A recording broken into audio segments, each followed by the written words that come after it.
ॐ विद्यायै नमः श्रीं ॐ सर्वभूतहितप्रदायै नमः श्रीं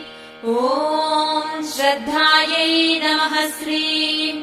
ॐ विभूत्यै नमः श्रीं ॐ सुरभ्यै नमः श्रीं ॐ परमात्मिकायै नमः श्रीं ॐ वाच्यै नमः श्रीं ॐ पद्मालयायै नमः श्रीं ॐ पद्मायै नमः श्रीं ॐ स्वाहायै नमः श्रीं ॐ स्वधायै नमः श्रीं ॐ सुधायै नमः श्रीं ॐ धन्यायै नमः श्रीं